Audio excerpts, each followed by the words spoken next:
పహల్గామ్ మృతులకు మజ్లిస్ సంఘీభావం. దాడికి నిరసనగా నల్ల రిబ్బన్లు కట్టుకుని శుక్రవారం ప్రార్థనలు స్వయంగా నల్ల రిబ్బన్లు పంపిణీ చేసిన ఎంపీ అసదుద్దీన్. పాకిస్తాన్ ముర్దాబాద్ అంటూ ముస్లింల నినాదాలు. హైదరాబాద్ ఎమ్మెల్సీ స్థానం 88, మిర్జా రియాజ్ విజయం. పోలైన ఓట్లు 88, మిర్జాకు 63 ఓట్లు, బీజేపీ అభ్యర్థికి 25 ఓట్లు అంటూ చూస్తాం. పహల్గామ్ మృతులకు ఎంఎం సంఘీభావం తెలుపుతున్నట్టుగా తెలుస్తోంది. సో ఈ క్రమంలో ఇంకొక అడుగు ముందుకేసి ఓవైసీ గారు ఓల్డ్ సిటీలో ఉన్నటువంటి టెర్రరిస్ట్ స్థావరాలు కొన్ని ఉన్నాయి, వాటిని ఇమీడియట్గా ఐడెంటిఫై చేసి అక్కడ నుంచి ఆ టెర్రరిస్టులను మట్టుబెట్టే విధంగా మీరే చొరవ తీసుకుంటే బాగుంటుందనేది మా యొక్క అభిప్రాయం. ఎందుకంటే ఎక్కడ ఈ ప్రపంచంలో ఎక్కడ ఉగ్రవాద దాడి జరిగినా దాని మూలాలు ఒకానొక సమయంలో హైదరాబాద్లో ఓల్డ్ సిటీ అనేది పెద్ద ఎత్తున వినిపిస్తూ ఉంటుంది. సో ఈ క్రమంలో ఎవరైతే ఆ టెర్రరిస్ట్ మైండ్ సెట్ తోటి ఉంటారో, ఎవరైతే అక్కడ టెర్రరిస్టులను కాపాడుతూ ఉన్నారో, సో వాళ్ళందరినీ కూడా ఐడెంటిఫై చేయాలని చెప్పేసి కూడా ఈ సందర్భంగా ఓవైసీని నేను కోరుతా ఉన్నాను.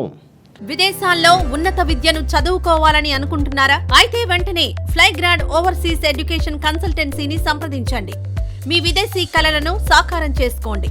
ఫ్లైగ్రాడ్